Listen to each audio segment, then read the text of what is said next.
everyone, and welcome to the Talks a Lot Boys. I'm your host. My name is Tyler, and I am once again joined by the boys. We've got Brennan. What's going on, folks? And we've got Kyle. Hello. How are you today? Kyle, I gotta say, I really like your floral print shirt. You're looking very snazzy today. I tell you what, the album cover with all its foliage and fauna really inspired me to throw on floral shirt myself. So I was I respect it. I literally was like looking at my closet before we started because I had like bum clothes on. I was like, I gotta look good for this. So I was looking through and I saw this peeking out. I was like, I haven't worn this in a while, and like this album cover's kind of florally. Let's go for it. Why not? Let's go. Special occasion. We're talking about donbroco shirt because I'm mildly disappointed. We're reviewing the donbroco album, Amazing Things. Finally, I know we said we were gonna record this and review this album the day it came out, but unfortunately, we only had time to review one album that day, and Slow Bloom by the home team was just way better. So we did that one, just to be perfectly upfront with you. But today we're finally getting around to it. So all of you who have been waiting in anticipation for us to talk about this album, it's happening right now. We're about to break down Amazing Things by donbroco. I have some thoughts about this album, but I'm gonna go last. Kyle, you're the one who liked this album the most between the three of us, so I would like you to start us off on a positive note. What are your overall thoughts and feelings on Amazing Things by donbroco?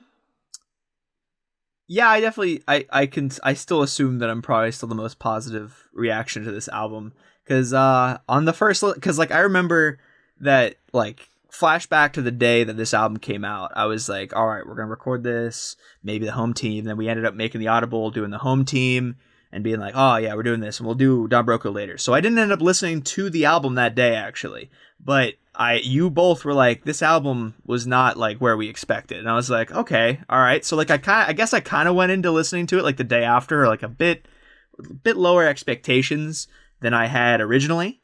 But I tell you what, I'm listening to it, I'm getting through the songs, and I'm like, I kind of like this. This is pretty good.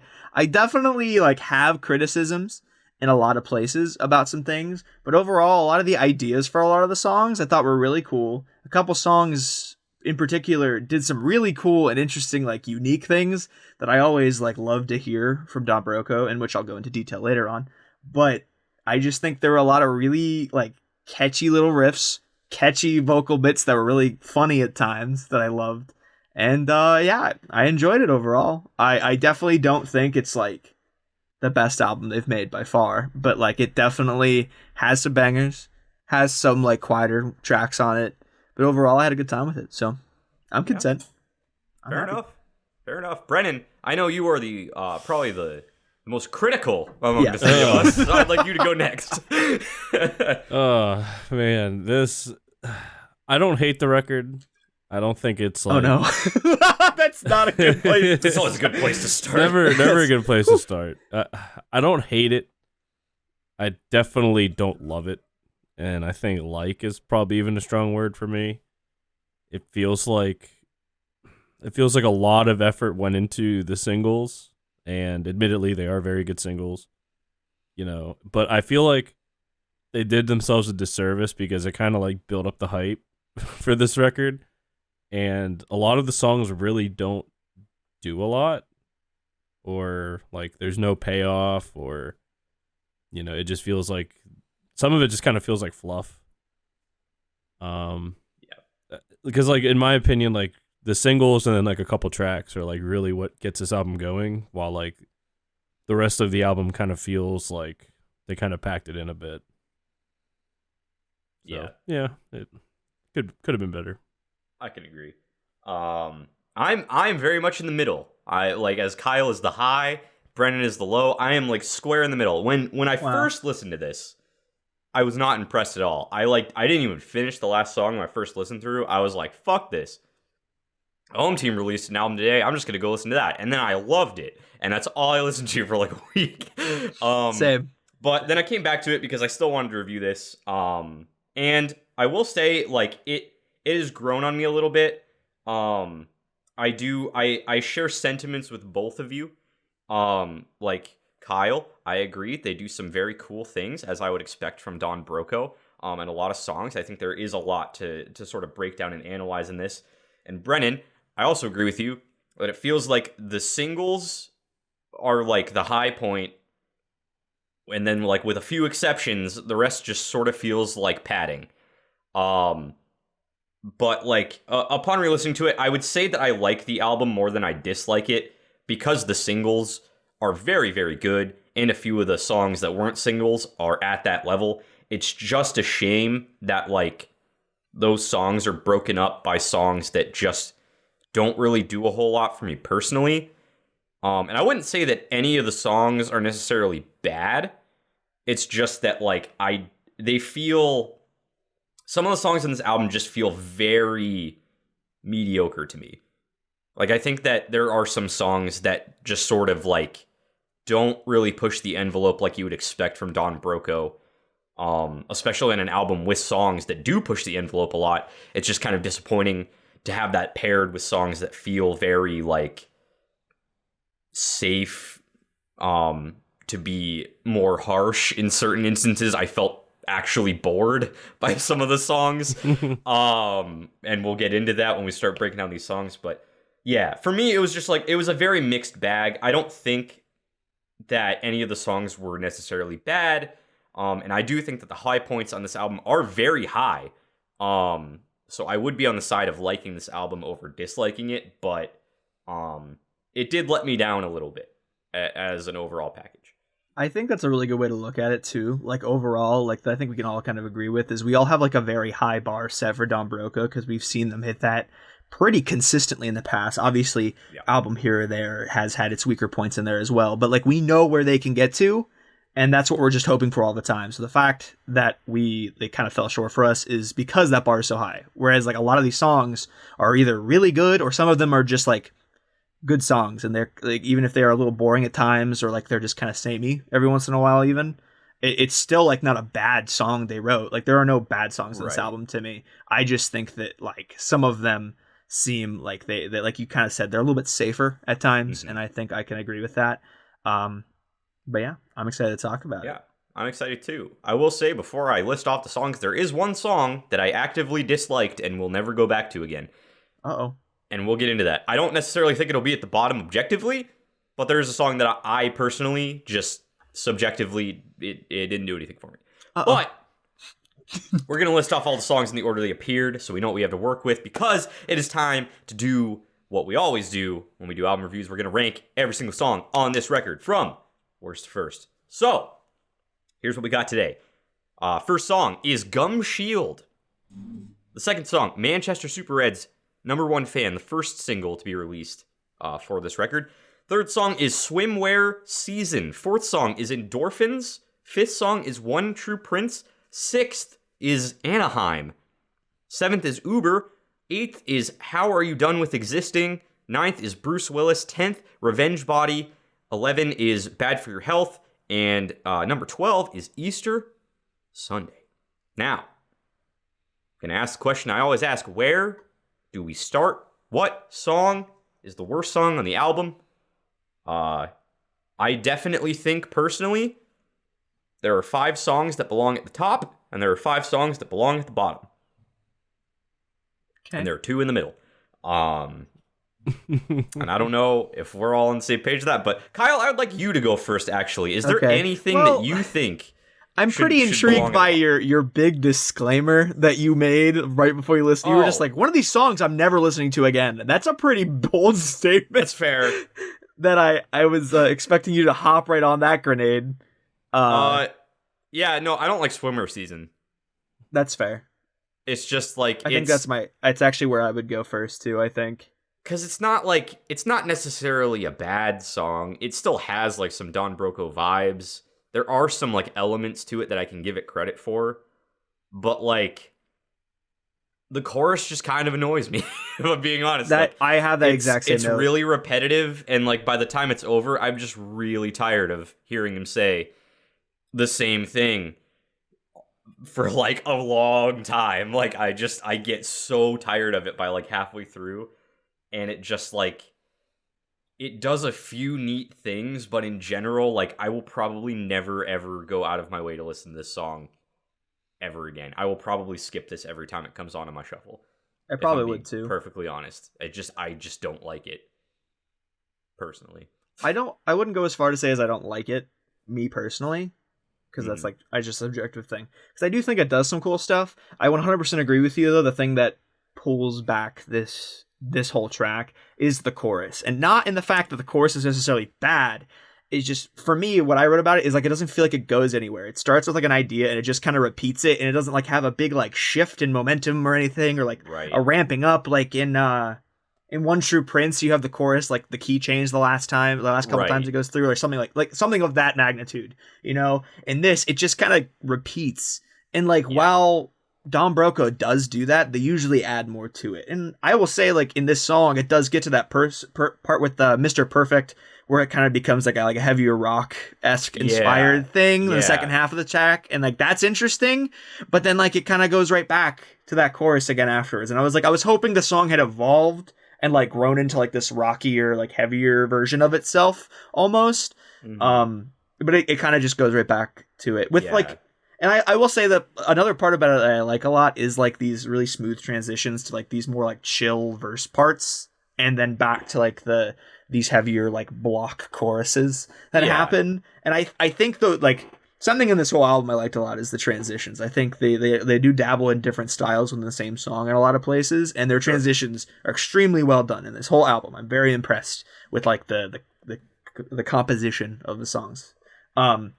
But yeah, I don't know. It just feels like it's doing this kind of cool chill thing, and it gets to like a chorus that I just kind of get stuck in. I think we said that about another album not too long ago, where you just kind of get stuck in the chorus. It doesn't really feel like it's going anywhere, and then you move on to the next thing, and then you come back to it, and you move on to the next thing. It builds up, and then it does that stuck thing again. And I'm like, I don't know. I don't know. Brandon, how do you feel about this song? Pretty much your guys' points against it. Like I echo a lot of your guys' sentiment. The chorus is so repetitive and doesn't go anywhere, doesn't like have any change ups, because like if I'm gonna listen to a song that has like 3 choruses in it, like kind of like like typical song structure, like that third chorus better be different somehow. Like they better throw in like a different wrinkle, or like a key change, or like anything like that to like really spice it up and like kind of like bring the track to like a culmination. And this song doesn't do that. It's just like this whole record's kind of full of like them like not really coming up with much new, like kind of rehashing the same ideas. Because like Technology, like that was so fucking off the wall. Like Automatic had like an 80s, like I don't know, it had like a lot of like passion to it and stuff. But like this, like Swimwear Season's not the only song like that, I believe, but it's definitely one that I don't plan on picking up again. So here's the thing though, because as much as I don't like Swimmer Season, I don't necessarily know if it belongs at the bottom, because I think there are still elements of that song that I can give credit to, whereas songs like Anaheim and Easter Sunday, I was just legitimately bored by. Like I don't even have notes for those songs. I was just felt like they started and nothing happened. And I kind of just like, I've listened to them like probably 6 times at this point for review purposes, and I don't remember what either of them sound like, because they are so like boring and like not to be harsh, it's just like they just didn't do anything for me. Especially compared to like the high points of this album, like going from like Manchester Super Reds to like you like starting off the album with Gum Shield and then ending on Easter Sunday are just two like polar opposites as far as like like the vibes this album gives you, right? And like it baffles me kind of that like it goes from like 2 extremes of like, wow, there's like all this crazy like innovation, to like a couple of these songs that they just kind of feel like they're just like droning, like monotone sort of like I don't know. They neither of those songs do anything for me. And I definitely think that those should be in the conversation for bottom song also. I would say definitively those are probably the three worst songs on the album, in my opinion. And not that Easter Sunday or Anaheim are even bad. It's just that, like, for my tastes, personally, they do not do enough to, like, hold my attention. Because, like, I mean, if you're going for more of, like a slower, like, droney, whatever, like, there is music like that, and I'm not going to say that it's bad. It's just not for me. And both of those songs, just, for me personally, did not trigger, like, anything. Like, it's rare that I don't take a single note about a song. Mhm. And I took literally 0 notes for Easter Sunday. The only note I put for Anaheim was meh. So, yeah.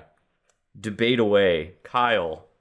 You look like you had something to say, Kyle. Yeah. Like You a while don't ago. necessarily agree with me on this. I Kyle. don't. Well, I kind because here's the thing. I kind of agree with one more than the other. I agree that I think Easter Sunday is in the conversation soon, like very soon.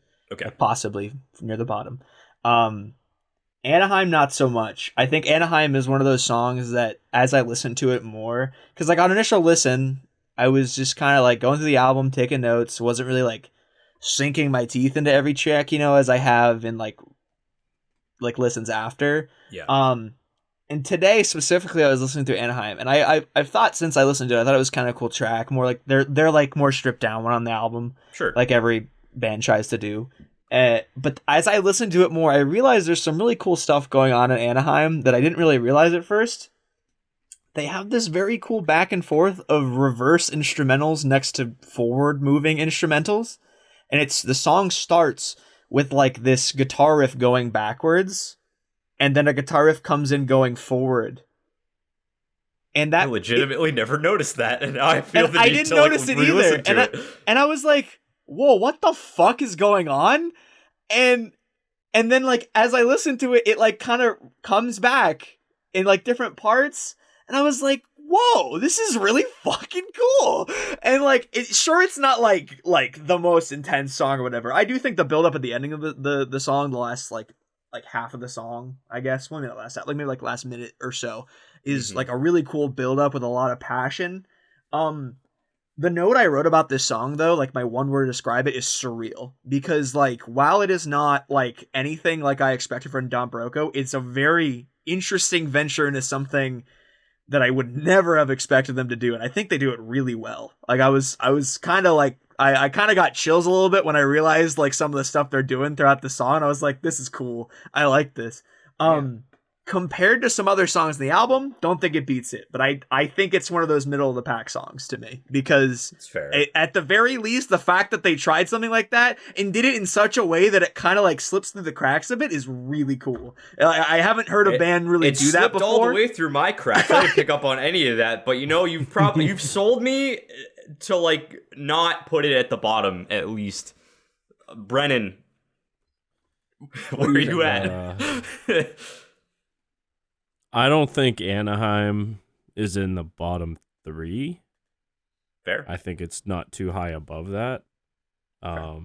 Simply because like it is like the stripped down, like in a lot of our reviews, like stripped down songs don't really do too well, since pretty much we seem to gauge like a lot's going on with tracks to kind of like put other shit above it. I do agree with Kyle though. It's more of like a vibe. Like, it's more, like, surreal is, like, the perfect word for it. Like, because there is, like, little hints of things, like, happening while, like, the main bass line and, like, kind of, like, really soft beat, being carried by the vocals is really nice. Yeah. But between this song and Easter Sunday, there is a definite fucking loser here. And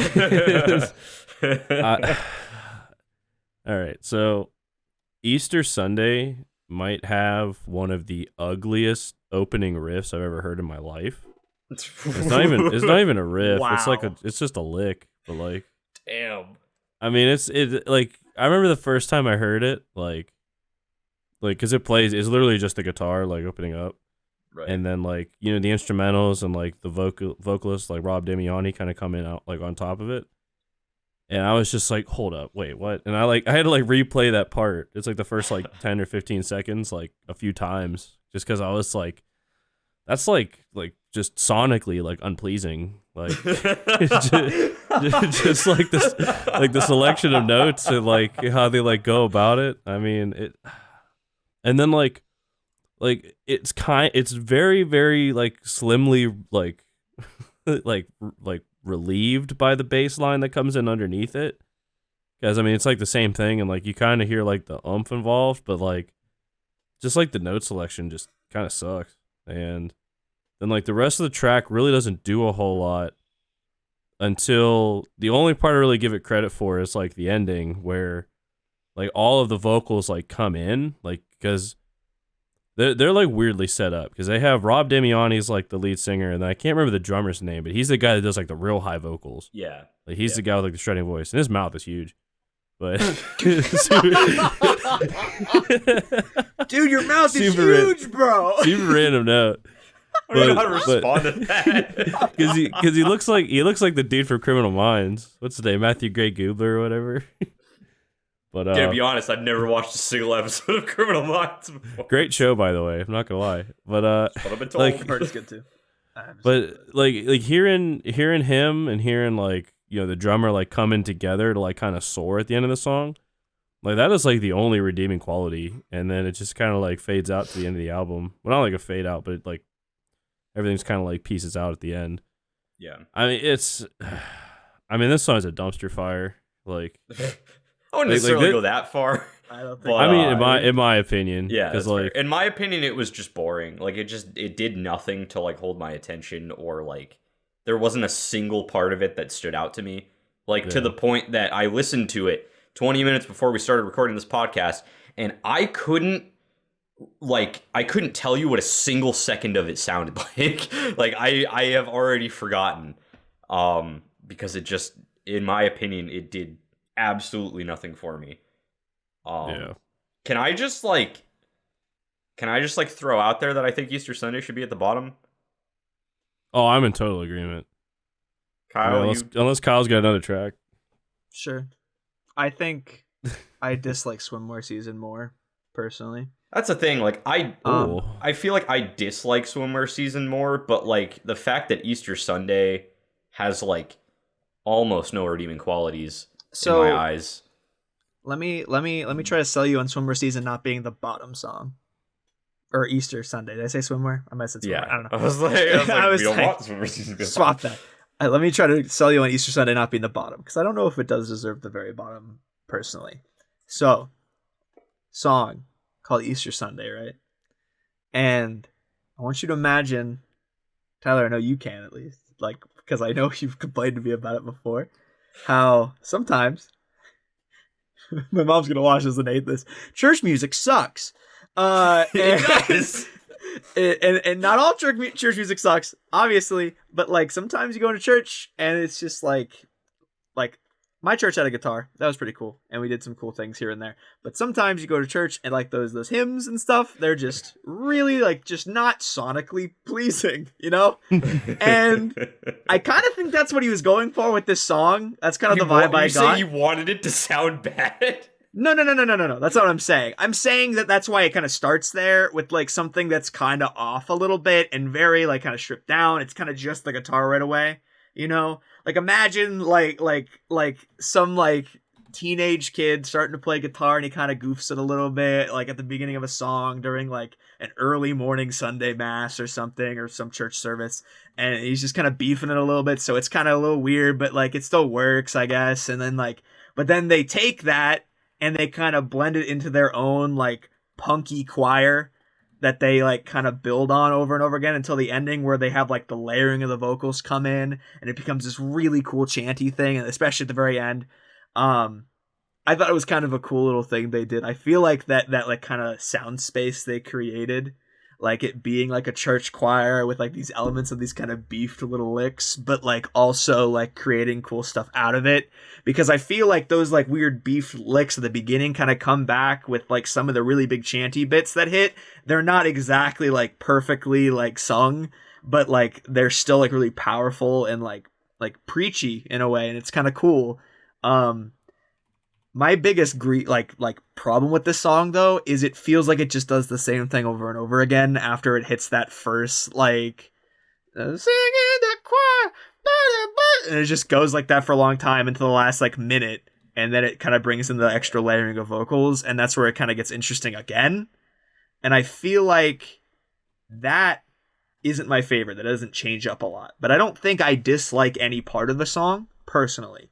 I know you think it's a dumpster fire, Brennan, but I think the idea behind it in the little sound space that they create is a really cool idea. And I liked it. I really appreciated that they kind of went for it, especially to have that kind of like powerful, like big choir sound to end the album was, I think, a cool idea because it ends on like a very large note, like a very like just broad, powerful, like just like slamming this chorus into you thing. I think it was a good way to end the album. Could it have been better? Absolutely. I think they could have been more like, they could have added more complexity. It could have gone on that roller coaster that we talk about all over the place, but I didn't dislike it. I think I wanted a little bit more from it, is how I felt about it. So that's Kyle, my pitch to you on Easter Sunday. Kyle, I'm actually going to say that you sold me even harder on putting it at the bottom. Okay, that's fine. That's fine. It's still what I felt about it. So the opposite effect. Oh my god. I appreciate the effort. And I can see where you're coming from, 100%. But my main takeaway from that was like, you know how church music sounds bad? So does this, in a similar way. Like, yeah. So we should probably put it at the bottom. Okay. It's like, I get that they were maybe trying to like invoke that a little bit, but like you should never try to invoke a bad sounding sound. See, I didn't think it really sounded like bad. I just thought it sounded a little like funky it wasn't, at times. And then bad. They kind of boring. Adjusted to their own thing. But just in my eyes, whatever. Like these two are definitively the bottom two, like no matter which way you slice it. And that's fair. In my eyes, even though Swimmer Season annoys the shit out of me, at least I remember what it sounds like, and I can't even say that. It does the Easter same thing Sunday. 10,000 times. I've listened to it like 7 times, and I don't remember a single part of it because it is so like mundane and forgettable, and that's extremely harsh. And I'm sorry, but that is probably the most negative note I'm going to have for this entire thing, and it's the bottom song. So I'm going to lock that in. Easter Sunday is last. Easy. Are we going to put Swimwear Season at second to last? Are we going to lock that in at 11, do we think? Yeah. Okay. I definitely, those are my two least favorite songs on the, so like personally and I think objectively. Cool. And I have one that I think should go next pretty clearly as well. Okay. Which one is that? Bad for your health? No. I think it's Endorphins. Ooh. I was going to say Anaheim. I don't think it's Anaheim yet. I think Endorphins is the most middle of the road song on this album. I think it does like, it has like, it's a verse, it's a chorus, it's a verse, it's a chorus, it builds a little bit and then it's over. Mm-hmm. And all of it's good, like none of it's bad. It doesn't do anything cool. It has a semi-catchy chorus, I guess. And it's just like verse to chorus, build up, end. And I like literally like, as far as like meh as a note, that's basically what mine was, but really long. Like I was just like, nothing about this blows me away. It's just fair. Good. And I think every other song in this album at least tries something cool. And I like, as simple as that is, that's like this is the last song on the album that I think is just like, all right. Let me ask you this, because I definitely think that Anaheim, Endorphins, and Bad for Your Health are the next 3. Interesting. Because those are the only 3 left that I have that I don't think are like good songs. I don't think they're bad, but I probably won't be coming back to them a lot. Can I get your thoughts on Bad for Your Health? Brendan, I'm actually going to start with you on this because you're the one who threw it out there. I want to hear what you have to say about that before we make a decision here. I mean, it's another track that kind of like, I feel like it kind of like gets in its own way, because like, you know, it starts off with like the really like, I don't really know how to describe it, but kind of starts off like the really like, you know, kind of lo-fi beginning, with like the really simple guitar riff. And then it'll have like it's like it'll start off with that and then like come back to that like in the verses, but then like the chorus has like this really like it has like a weird change. Like we love songs that have transitions, but like the transition that this song takes with like, you know, like the hard rock kind of like, you know, riff like kind of chugginess going on, like just totally like throws off the track for me. Cause it's like you had like this really like smooth kind of like almost like driving kind of track, like, you know, with the windows down in the summer, and all of a sudden it's like dum dum dum dum. It's like yeah. It's just like fucking like it just like takes like a turn I really don't fucking like. See, I actually like the chorus of I Bad like for Your that Health too. more than the rest of it. Like, I think that's like the selling point for me is like, I think that the chorus is like, it's not the most complex thing in the world, obviously, but like, I could see myself bopping to that, like, for Brewski's in, just do. I mean, like, I'm not even saying that it's bad. I'm just saying like the song, like it's like going, and then all of a sudden like we're like veering off the road into what this is. Then, like, I guess I can kind of see that, but I don't view it as like being as much of a fucking like turn off the beaten path like you do, I guess.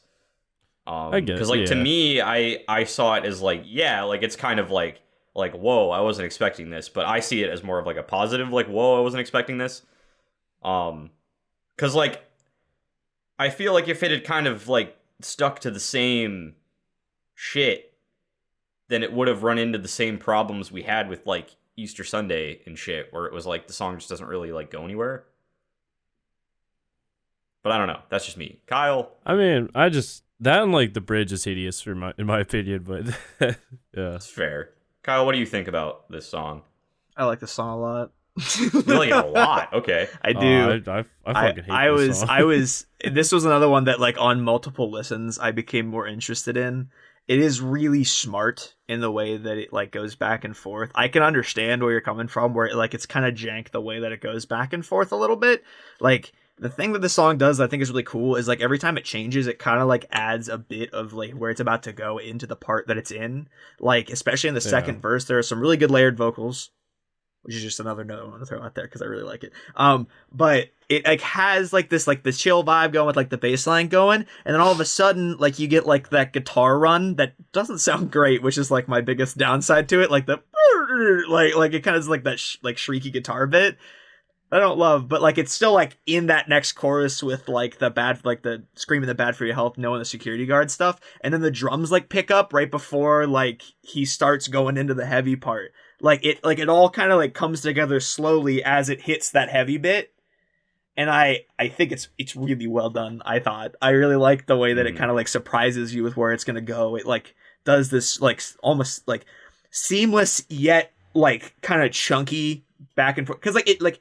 I feel like at first glance, like the transitions are a little like chunky and odd because of the fact that these like more sloppy or heavy bits are coming in during these chill bits, which naturally are like contrasting things, right? But then as you get to that heavier bit, you realize that that's like the beginnings of that heavy bit. And I think that's really clever and cool. I really liked it. I also think another thing that like is like a callback moment is like early on, where he's like doing the really low like security god, like all that thing that he does, you know. The chorus, like one of those first choruses has like the yeah, and that becomes like the main thing near the end when it does the in the middle that bit, and like the yeah becomes like the big chanty part, and that becomes like the main part of the song. And it's cool that like it's kind of hidden in the background of the beginning of the song.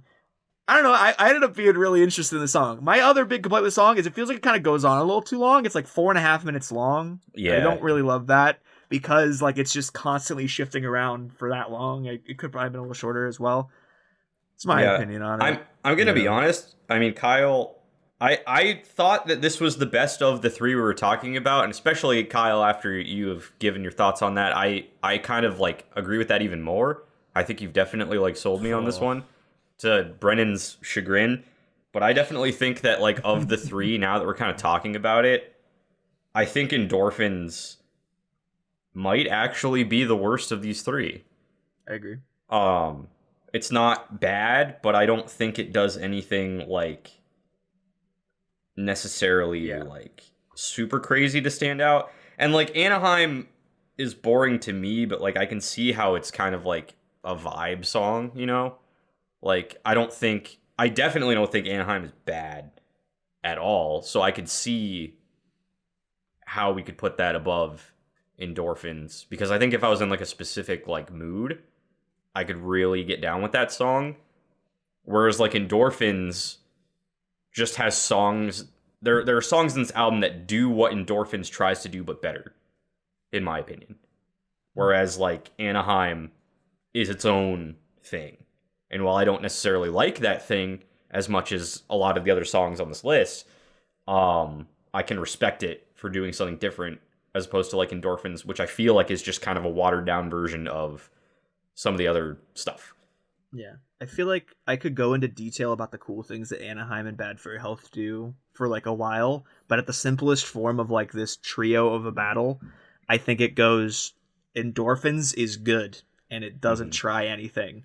Anaheim is good. It tries some cool things, but it's not like the most complex thing ever. It just does some cool, unique things that I haven't really heard, and I can appreciate that, and objectively, it's a really cool thing that they would try to throw in. Bad for Your Health, I think, is written very well. I think some of it doesn't sound very good, and that's unfortunate, and it goes on a little too long, which is why I don't think it deserves to be much higher than this, but it does a lot of really cool, like, callback, connections, segue bits that, like, are like composing-wise, I think is very cool, and I objectively, I think wins over the three. Like, of the three, rather. That's fair. And honestly, I can agree with all of that. So I think if we're voting as Endorphins being 10, Anaheim being 9, and Bad for Your Health being 8, I'm gonna side with that. Brennan, I know that we've outvoted you, but I'm curious to know what your order would be of those three. Bad for Your Health, Anaheim, Endorphins. So it's just wow. So just the reverse. The reverse. Yeah, the reverse. Anaheim's locked in, baby. Can I fuck things up a little bit? Because I actually have another song. This is the last song left that I had an issue with. I think everything after this, I actually really enjoy thoroughly. How Are You Done With Existing? I had one very big issue with the song. Okay. It feels like it's building up to something, and it never does. Like, the song starts, and I'm feeling it, and I'm like, oh, this is gonna build up to something awesome. Like, I can feel it. This is a building song, and it builds up, and then it just drops back down to another verse, and I was like, oh, I thought that was going somewhere. And then, like, it kind of does it again, and then I sort of just realized, like, oh, this is gonna be one of those experiences where, like, you're on the roller coaster, and it just kind of goes up, and then it just flattens. And it goes up a little bit, and then it just but like it's not even going up. I guess it's more of like it goes up, and then it just goes back down to where it was, and then it goes back up, and it goes back down to where it was, and it kind of goes up, and then the song is over. And it's like, I feel like they really could have done more with that, and I was like legitimately disappointed because it started out like so well. Because I even had like notes at the beginning of it where I was talking about how like I really like the slow build up, like the harmonies between the lead and the background vocalist are like really well done. There's like a really tight drum beat like halfway through the song, but like I was expecting it to like pay off in some way, and it just felt like they would tickle your balls a little bit, but then it was the same thing the whole time, when like I feel like it could have easily gone into something like very epic, or at least like interesting at some point. Like I feel like they kind of held themselves back by like not, it feels like they just didn't really try with that one to a certain extent, because it's like it's this great foundation and they just didn't really do anything with it, and it just kind of left a bad taste in my mouth. It's not a bad song, and I like what is there, but it's like knowing Don Broco, like being a longtime fan, knowing what this could have been, knowing what they're capable of, and seeing this as a foundation, like this song could have been so much better than it is. So that's my gripe with How Are You Done With Existing. Brennan, I'll let you start because I feel like I've started like off of his like big hot takes the last time. So I'll let you go first. Brendan, what do you think of this song? Yeah, you go first, Brennan. I am in total agreement. I guess the payoff that they thought they would give to us is like kind of like the drums, like the instruments like pick up just like a little bit. Like it's like the shortest hill climb to a plateau to the end of the song, and like you're right because the song, I feel like the song like starts off well, like that initial like climb is like really nice. Yeah, because it gets stripped down. It's just kind of like the beat, like with bass and him, and it. I mean, I want to put this like kind of lower than some of the other stuff we've been talking about, just because it is like the worst cock tease on the album. Like the more we talk about it, like I would be perfectly content with putting it below the 3 songs we just talked about, because it doesn't. Because I think that, like, at least Endorphins is, like, a complete song. Like, at least Endorphins goes places. At least Endorphins, like, sounds like Don Broco trying to... And, Kyle, I can see that you are in horrid disagreement with what I'm saying right now, but... I don't know. Like, I think that, like, how are you done with existing in a way sort of, like, actively peeves me. Whereas, like, Endorphins is just, like, it's okay, but not great. So I'm gonna kind of vote to throw that underneath all of those now that we're talking about it. I want Kyle's opinion on this. Yeah. So, I see what you're saying. And, like, I get it. But, no, I didn't say phone. I didn't say the S word. Shut up. What? Sorry. My iPhone, I said an S word, and it was like, what? And I was like, shut up. Sorry. Cut that up if you want. I don't care. Anyways. Okay. So, I think that this song is purposeful in the way that it, like, progresses. Let me explain. This song, if you look at, like, the lyrics and everything, is, like, very much either about, like, a person that someone cares about either leaving or committing suicide. And I think, like, as it goes on, it's a lot of pleading. It's a lot of begging. It's a lot of talking about, like, experiences, like how you call but your phone won't ring. Like, I see devastation in your eyes. I see annihilation in your eyes. And this whole time it's building and building and building. And it gets to this point where, like, the final moments before it kind of descends again is like, don't give it up. And then this another voice comes in and it says, I'm not giving up. And then it comes back down from it. And I was like, it kind of really shook me a little bit, because I was like, it was building up, like, musically to, like, their partner killing themselves. And then they back down from it. And then it doesn't have that moment. It then backs down and becomes this really beautiful instrumental in the last 30 seconds that then swings into Bruce Willis. And I was impressed. From personal experiences, really struck a chord with me. And I was really impressed with the song. So I can totally see what you guys are saying with, like, the fact that it doesn't really go anywhere. Because, like, there isn't that big payoff moment. And I agree 100% from a musical standpoint, it doesn't do that. But as far as like painting a picture with the music, I was blown away. That's what I'm gonna say. Kyle, personally, once again, you may have sold me a bit. You're doing a very good job of with the exception of Easter Sunday. You're doing a pretty good job of selling me on these songs a little bit more than I was anticipating. Because I'm gonna be real with you. I didn't pay any attention to the lyrics on this song at all. Well, I can definitely see, like, now that you're talking about it and, like, thinking about the song, like, I can definitely see where there's, like, some nuance in there with just, like, the theme of the song.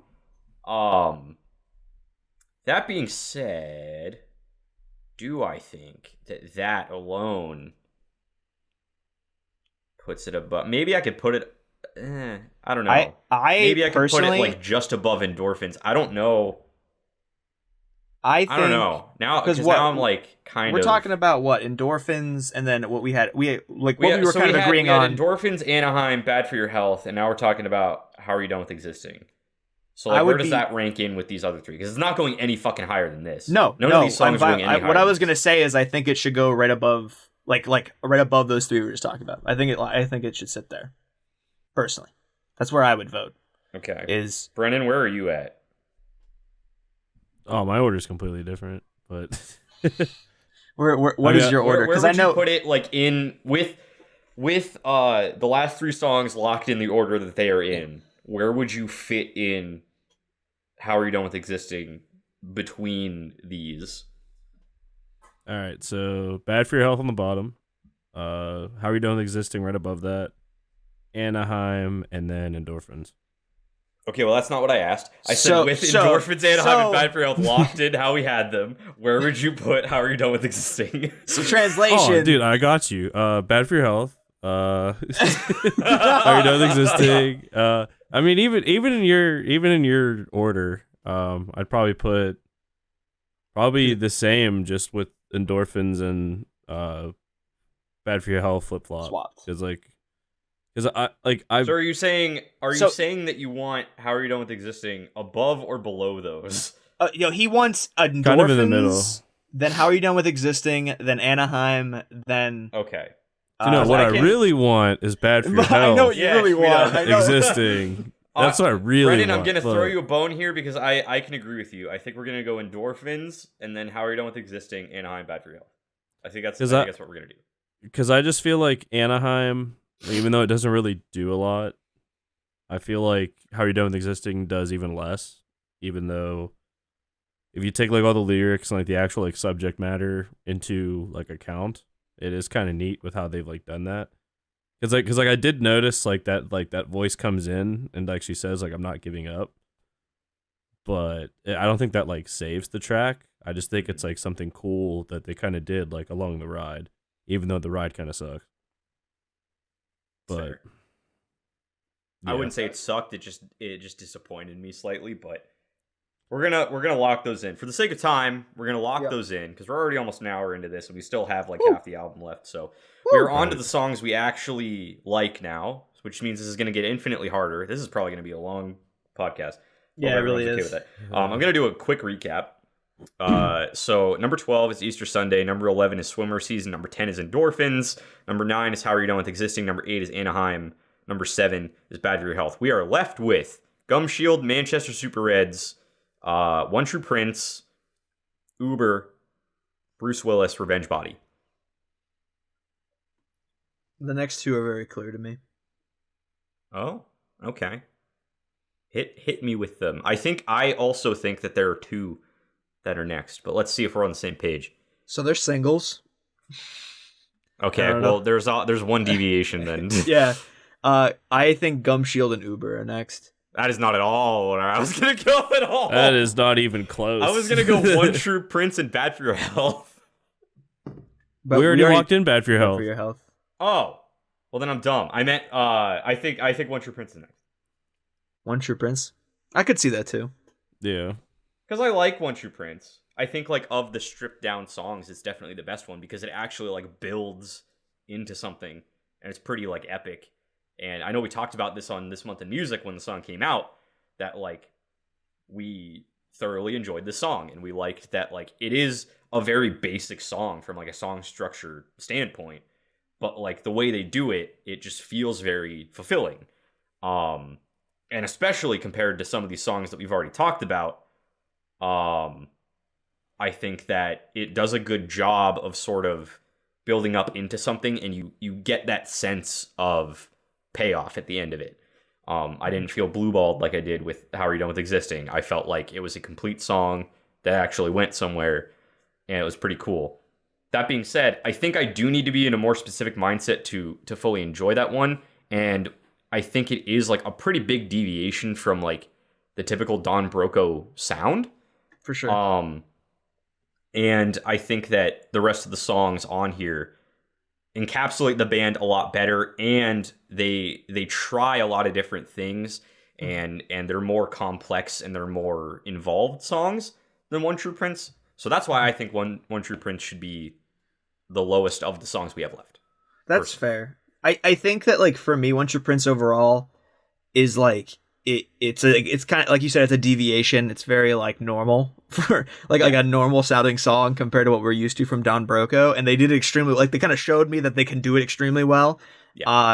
Not a part of this sucks at all. Like, I like every moment of this song. I think all the build-ups are really good. I think the chorus is pretty solid. It's a little catchy even. I think that, like, it's really nice. And then on top of that, the last like 45 seconds with the key change is really fucking cool. I think it's really cool to just like step up to like kind of drive it home. And I think overall it's a really great song. But yeah, I feel like, I know that I threw Gum Shield and Uber out there, but there are parts of the songs I just personally dislike. And this song is good overall, but doesn't really try anything. Whereas Uber and Gum Shield, I think, try some cool things. So that's fair. I would be down to go One True Prince next. I heard, or I saw this one thing on gent shit posting on Facebook about this song. Uh-oh. And it was probably one of the most shit posting would post about Don Broco, but okay. well, they just posted about One True Prince, and because I mean, the page is kind of like, they'll pick like a random song and they'll be like, does it gent, and it's either yes a gent or no, but it's a fucking, so like, you know, they have their own little like yes or no kind of approval. But gotcha. So someone posted this on there and was like, does it?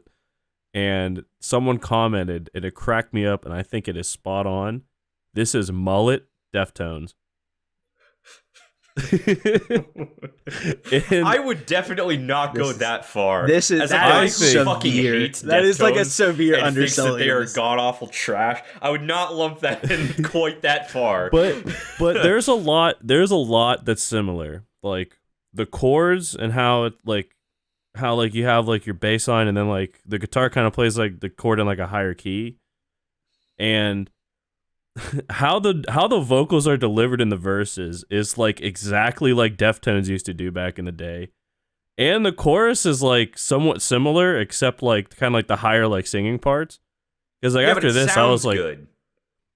Whereas Deftones does not.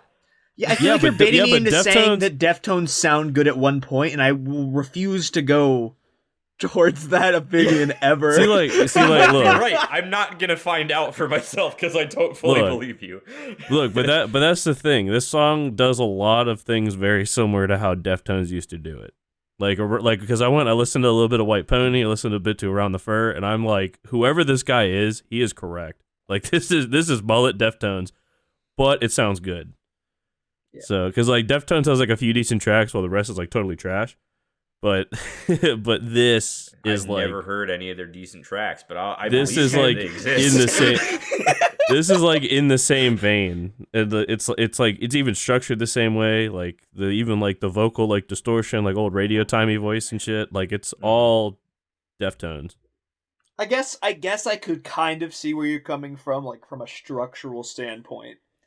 However, even from an effects standpoint, like I can see that. Yeah, like, but from like a talent standpoint, from a talent standpoint, I enjoy listening to this, and I've never enjoyed the song by Deftones, so I don't. But I was like, even like how they play their chord progressions, it's like exactly the same, like, or at least very similar. Like it just I think it reminds we can me at of least Deftones. agree that we're gonna lock this in here, yeah, and then move on. We don't need to talk about Deftones for the rest of this Don Broco podcast. We're an hour in and we're ready with Deftones. Comment below if you think that One True Prince sounds like Deftones. I would love to know. Who else is in that boat? What a weird song to pick, even. Like, there were other songs on this album that I feel like you could argue maybe. Gent. It's not gent. Nothing on this album is gent, and that especially is definitely not. Dude, just join gent shit posting on Facebook, and you'll know what I mean. To, just like, for the it's insane. But Kyle, I knew going into this, because I know when Gum Shield dropped, you were the only one of the three of us who just didn't really like that song. I remember you saying that when it came out, that you didn't vibe with it as much as we did. I don't think that's next, but I definitely want to hear like your argument for it, and I bet it's probably just going to be that it's repetitive. It really is. Like, it really is, and like some of the stuff it does is really cool. Like the synthy tune that kind of like goes from the beginning all the way through it is kind of cool. I like that. I think like the song overall is not bad. It's just like this part that just keeps coming back. I put my gun from myself.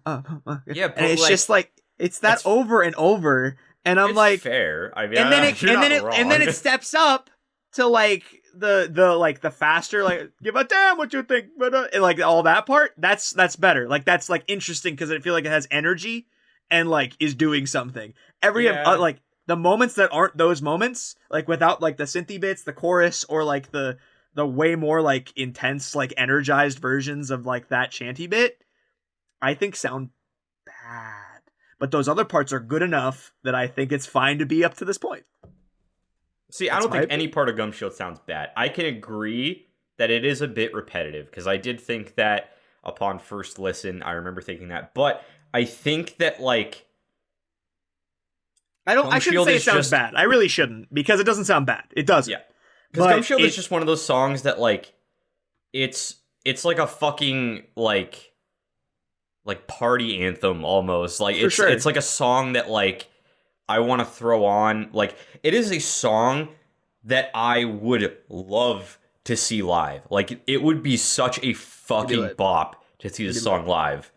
And like, I think the main like riff, like the like that thing is so fucking fresh and tasty, and I just love it. Like, because that's the thing. Like, I think objectively, like, maybe this song is worse than the other ones, but like every time I go back and listen to it and try to like tell myself like, yeah, this is repetitive, you shouldn't like this. Like, it's just the vibe is so strong and like so fun that I just can't help but like enjoy myself when I listen to it.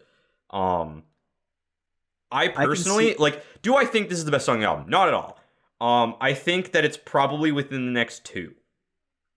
Interesting. But I do think that it's better than Revenge Body. I would not die on a hill trying to say that it's better than any of the other three, but I do think it's better than Revenge Body, personally. Is that how many we have left? Yeah, we have Revenge Body, Gum Shield, Bruce Willis, Uber, Manchester. Oh my god. Yeah. I like legitimately like fully enjoy very few songs on this album. I know. It's now, yes, it's and you're it's like, shocking. I really like this album. I know, I did like I like the album, and I've said very positive things about a lot of things that we've put beneath these songs, and now we're left with a couple songs I just don't really like to listen to. See, this is what I said. I think I said this at the beginning. I might have said this off camera, but I said there's like a definitive top 5, and there's the definitive like bottom 5, and then there's like some middling.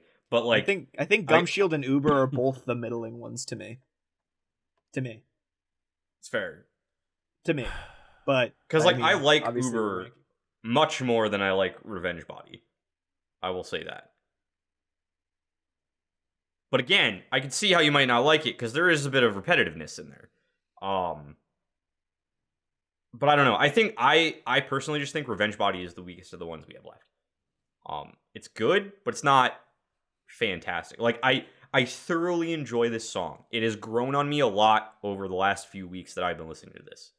Upon first listen, I didn't care, but I think that was just because, like, again, the album as a whole was kind of disappointing me, and there was a significantly better album that was released that day, so I just didn't really care. But definitely upon re-listening to it, like, several times, like, I think Revenge Body is a bop. It definitely deserves to be this high on the list. I don't know if it deserves to be above any of the rest of the stuff, though. Because, like, it has a really hard, cool intro. I like the way that it's, like, structured. I think that the chorus is, like, really catchy. It sounds really good overall. I don't have any issues with it. I just think that, like, the other songs offer more and have elements that, like, stand out a bit more to me. Whereas I feel like this is a Don Broco banger, but it is like the bare minimum to get into that category. Whereas the other songs, I think, do a bit more and deserve to be above it, in my opinion. Brandon, do you think there's another song in conversation here before we like kind of dive in on these two more? Revenge Body and Gum Shield? I mean, do you think I think these are Ubers should be like in the conversation, but I feel like I'm there too. because Revenge Body has a verse that doesn't piss me off. Why Wait. like That it does or doesn't? I missed. doesn't. It doesn't. It does Good. not. Good.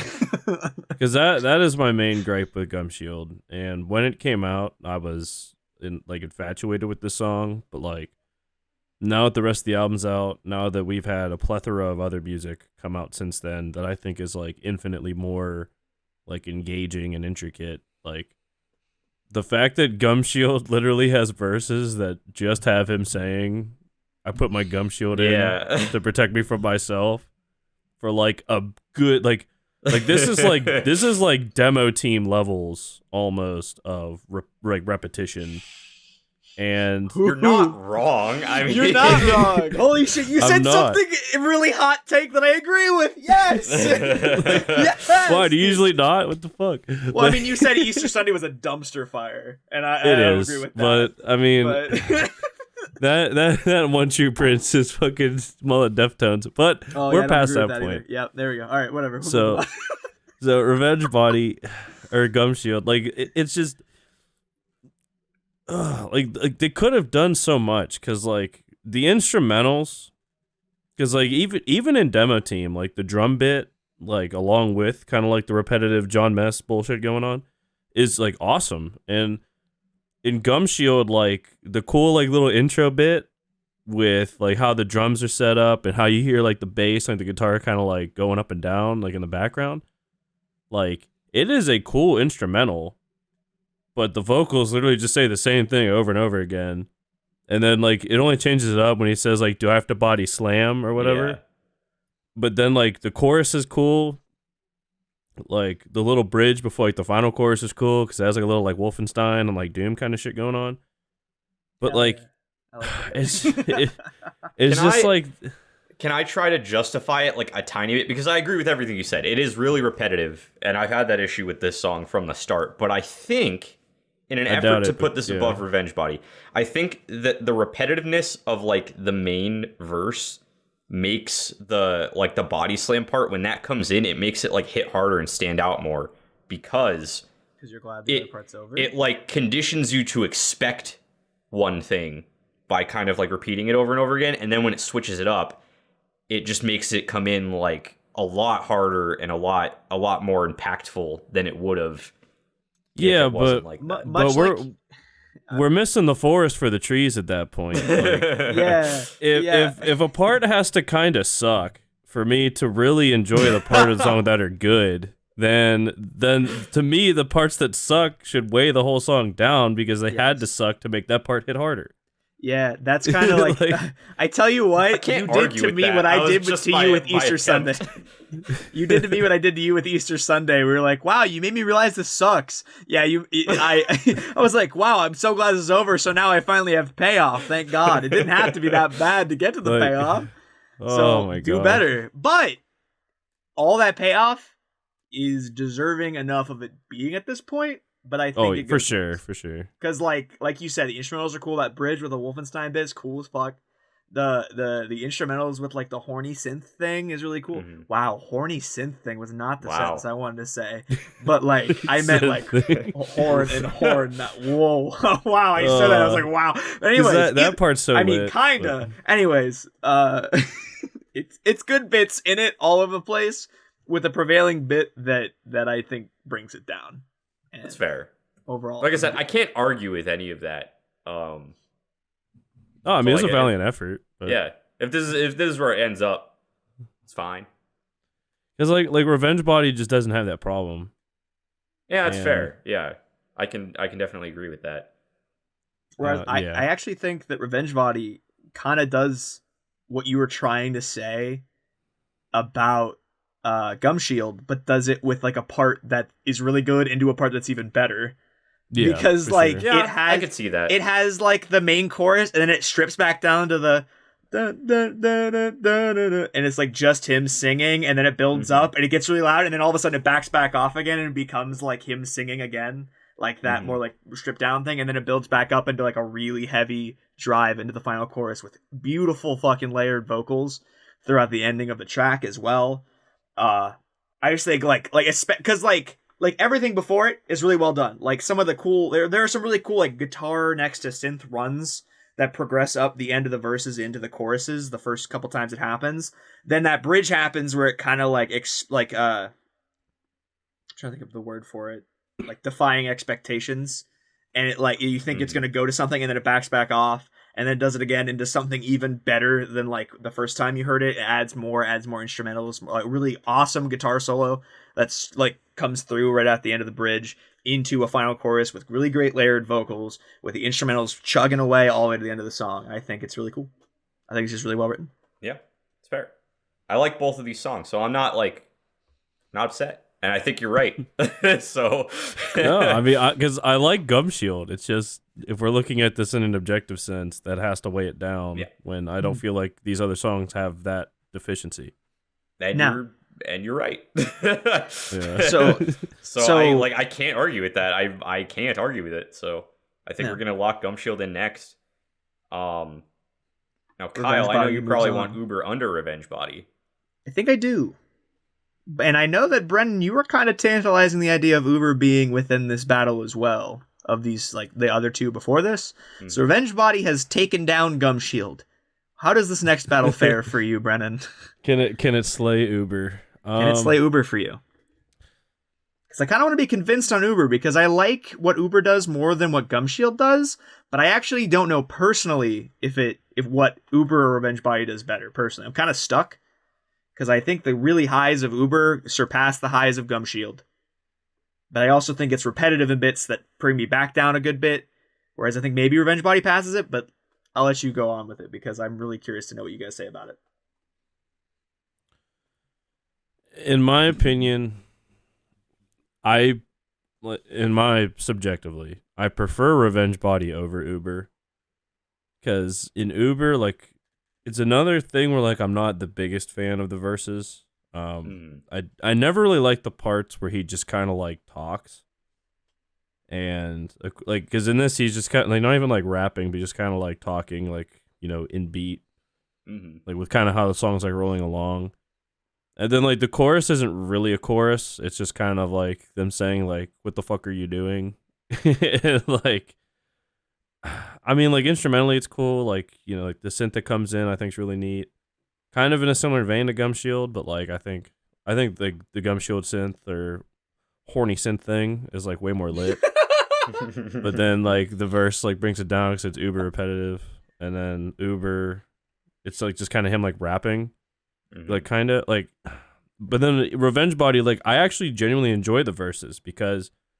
It's him kind of, like, singing, albeit, like, not, like, impressively.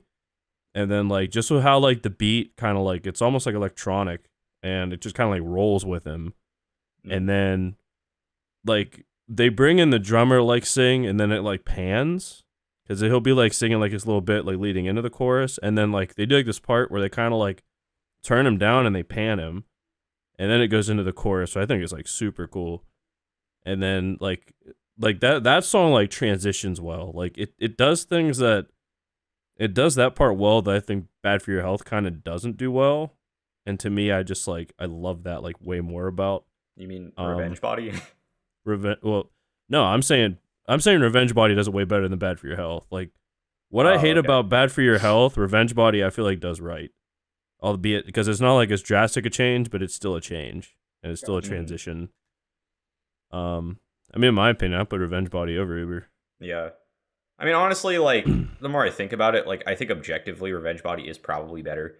I do really like Uber, though. I think it's a vibe. I think the thing that I think is, like, really cool about Uber is, like, the fact that, like, during, like, the kind of, like, talky parts that you were kind of talking about, I like how, like, because lyrically the song is about, like, I watched a video they posted about how the song is about, like, they had a lot of experiences, like, where they would, like, get Ubers, and then, like, the drivers would be, like, obscenely racist and just say, like, crazy shit just because, like, they are white. So, like, the drivers would feel comfortable, like, saying just crazy stuff in front of them. And, like, having that context and kind of, like, listening to the song, and, like, you can hear him, and he's kind of, like, leaning into it, where he gets, like, more and more angry as he's, like, talking. And I think that's just like a really cool touch. Like you don't always like hear stuff like that. I think it's a really unique way of like doing the song where like he's almost like singing through his teeth at certain points, and it just kind of like it helps you like kind of like get into that like zone that they were in when they were like writing the song, and it just like hits a lot harder. That being said, I do think that Revenge Body is probably objectively better. Like you said, I think that like the verses like actually do more than kind of saying the same thing over and over, like Gum Shield and Uber both do, where it's kind of like the same thing over and over again, which is kind of boring. And like I think they both have really really fun choruses and stuff, but Revenge Body as a whole is probably better.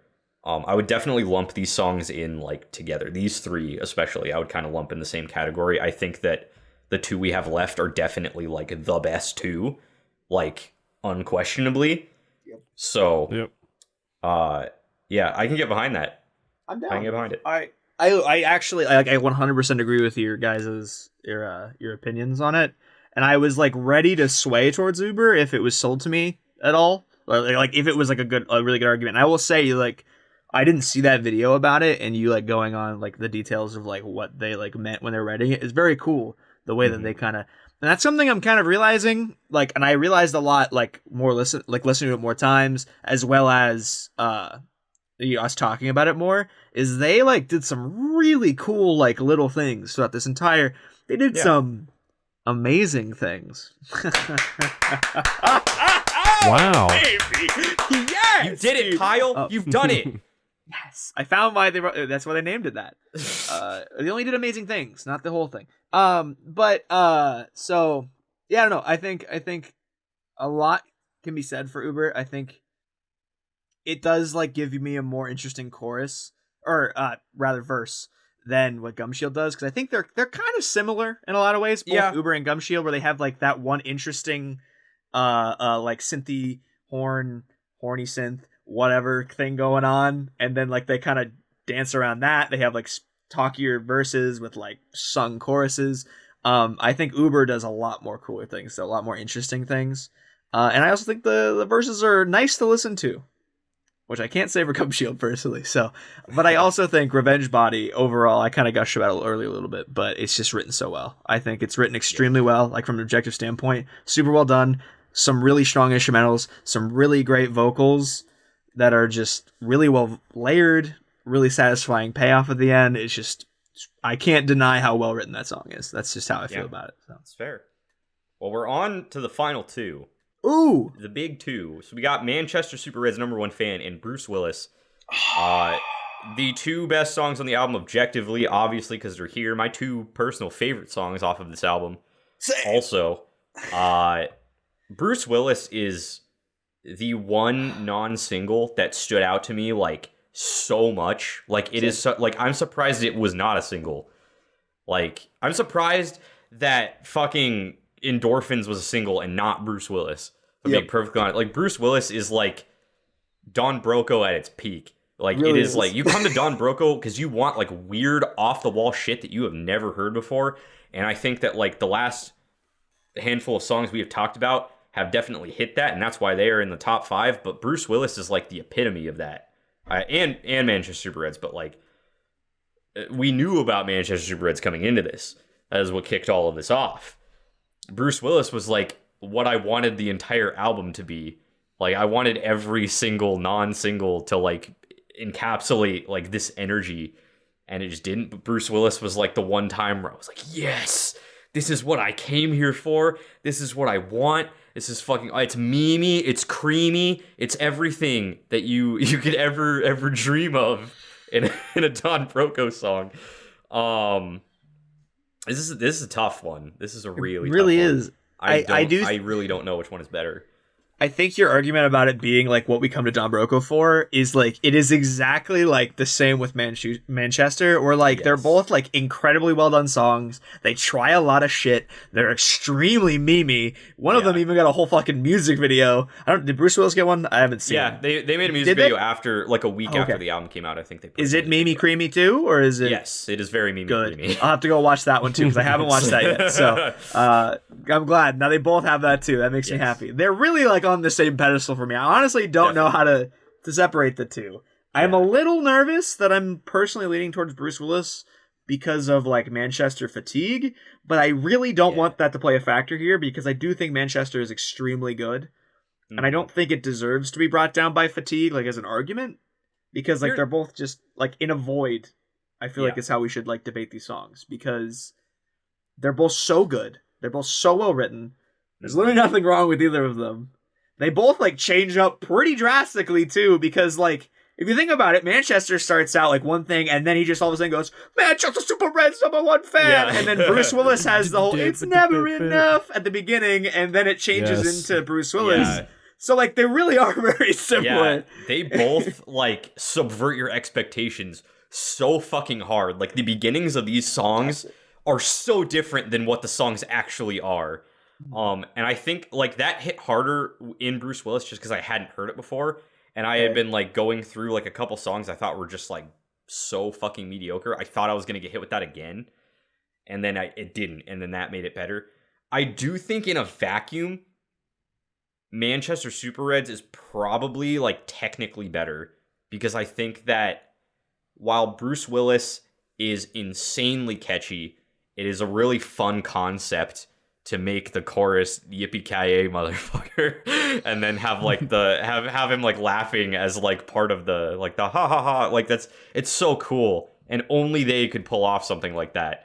But I do think that like Manchester has all of that really fun chaotic energy that you come to expect from Don Broco, with just like wild ass lyrics and song titles that are just like, why would they make a song about this?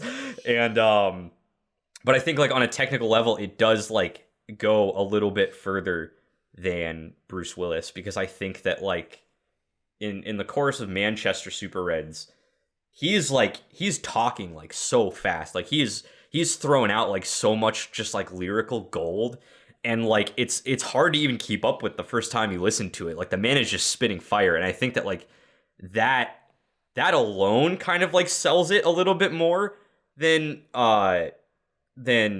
Bruce Willis, because like Bruce Willis, you could make an argument that it sort of falls into the repetitiveness that we had a problem with in the other songs, just to a much lesser degree, because like the chorus for Bruce Willis is very repetitive. It's just like, it's so mimi creamy, amazing, catchy goodness that like you don't care. And I would say that like Manchester is not that. Like, it is still extremely catchy, it's still extremely good, but I think that like the sheer variety of like the way that it's being presented, especially in comparison to everything else on this album, like you come to expect a lot of choruses or verses that are going to kind of just sound the same or rehash the same thing over and over again, even if they sound good, like we talked about with Gum Shield and Uber. But like Manchester, I just feel like doesn't really do that. I think it goes like a little bit beyond that, where even though the chorus is going to give you the same thing every time, the chorus itself does not like sound repetitive. Like, they don't say the same thing over and over 50 times. Like, he's saying a bunch of different shit. He's like weaving together this like quilt of lyrics, if you will. And I think it just adds this extra level of like of depth that is missing from a lot of the songs on the rest of the album. And I think that is what's going to push it over the edge for me. So that's going to be my vote. I'm going to vote that Manchester Super Reds is the #1 song, and Bruce Willis is just underneath it. Who would like to go next? Brendan, I'm curious. I want to know what you think. Not only to deflect away from me making a decision right now, but it kind of puts me. If you do vote Bruce Willis, it will put me in a harder place. But I also just don't want to make a decision yet, so I'm curious to know what you think. I think. Okay, so I'm gonna talk about Bruce Willis first. Go for it. This track, I mean, in the beginning when he sings like, you know, it's never enough with like the piano, like, because coming out of How Are You Done With Existing, like, I know Kyle said it, like how it like leads into that. Like, I remember the first time I heard through the album, like I thought it was just still How Are You Done With Existing, and then I looked at my phone and I saw it was Bruce Willis, and I'm like, oh shit, like that was a pretty neat transition. Mm-hmm. But they quickly like stomp on, like, squish that bug of my fear of it still being that song. and instantly bring it into, because it's like a total like transformation after that. Yeah. Because like the piano even hits like a different chord, like a chord that's like off, and then all of a sudden like everything starts turning, and it's these songs are similar but they're different because it like once it hits that point it's like a totally different track, and you can just it builds momentum, and then it goes into the chorus like yippee ki yay motherfucker with like some laughing, and I mean it's like this is Don Broco in a nutshell. Like both of these tracks are. And I love how it does that, and then like the second verse like continues that. And then, then there's like obviously the second chorus, but then like they hit like a really hard breakdown. And it's so cool how they lead up to it, because it's kind of like the song like strips down for a second. And then it's like kind of like Rob Demiani, I guess, in like falsetto, like singing like really high up, like how he led into the second chorus. Yeah. And then all of a sudden, it's just like, oh my God, let's open a fucking pit. Because it's like so simple. It's like sloppy, but it's just like, ooh, it fucking hits. Sloppy in all the best ways. Yeah, like it's so sloppy. It's so nasty.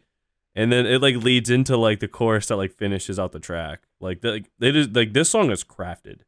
Okay, like Bruce Willis is definitely deserving of being top 2. But Manchester Super Red's #1 fan does all of that and actually has a really good chorus. Fuck yes. I think that's where I'm going to, actually. Nice. That's exactly what I was going to say. Like I remember the first time I heard this song, like I thought they just nailed it. I'm like, this is like the perfect lead up single. And I think that's kind of what set my expectations for the record. Is like I was hoping like the record was like this, but like in different flavors.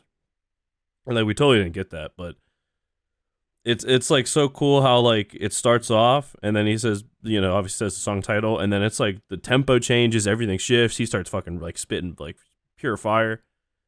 And then I love how Rob kind of took a back seat, and the drummer comes in and sings the chorus. And he's like of a higher key than Rob is, and like how it just hits like the chord progression underneath, like this is like quintessential Don Broco, and like I just fucking love it. So I mean I gotta go with Manchester Super Red's #1. Like it's just because it does everything Bruce Willis does, and it has an extra dimension. I agree. Yeah. That's exactly where I was starting to lean. I'm so glad you said it. I kind of agree with everything you guys said, but like to just kind of give my own little like thoughts on it. You talked about how like well crafted Bruce Willis was.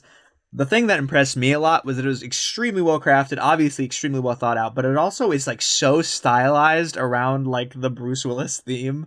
I love it so much. And then they kind of like deviate out of it to be like, messing up your shit like, yeah. And I'm like, oh shit, oh my God, what is this? This is so cool. Like, man, it's and like to have the laughter be like a melodic part of the chorus is just so cool. Like it's just so fucking cool. Like I just no one else would think of that other than Don Broco to do yippee ki yay motherfucker, then ha ha ha ha ha, and like just be the chorus. Like and they did it so well. Like fuck yeah, but there is an extra dimension in Manchester where like they do this really cool stuff. It's so well thought out with, like you said, Tyler, these incredibly awesome, like just changing up of these really awesome raps that he's doing. But it always kind of lands back into the last like moment to get you back to the chorus. Like, oh shit, we're back to this like central idea that gets us into like the ultrasonic people chorus bit. It's so well done. And then that chorus just sounds so fucking good, dude. And then it has this moment where it like breaks down and becomes all robotic, like save the earth, what? And like it does like this cool like robotic dude, bit. Is fucking awesome. It like, is so that good. Is that is like the ultimate bridge of the entire album. Like it is such a good change up.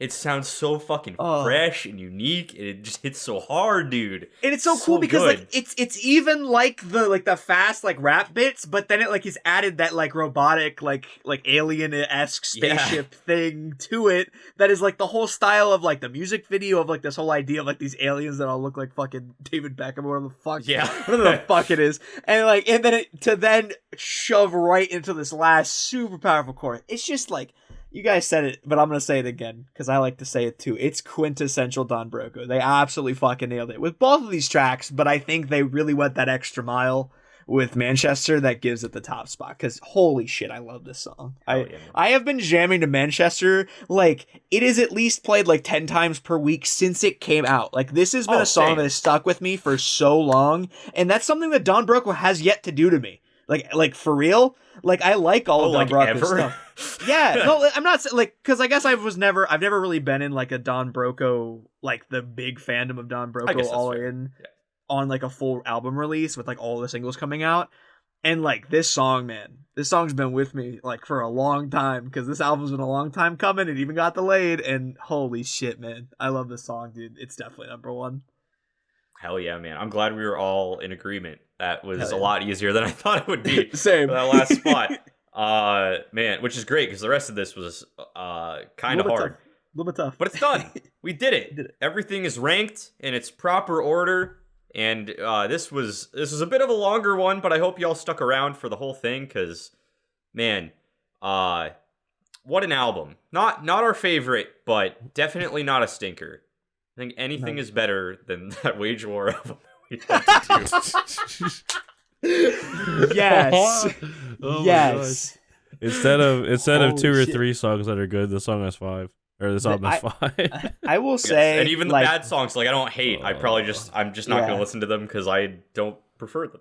I will say that earlier in this review, I was just like, wow, there aren't a lot of songs that I really liked. But thinking back, now that we've like kind of finished the journey, I realized that I personally enjoyed a lot of the songs that we had like near the middle of the pack more so than you guys did.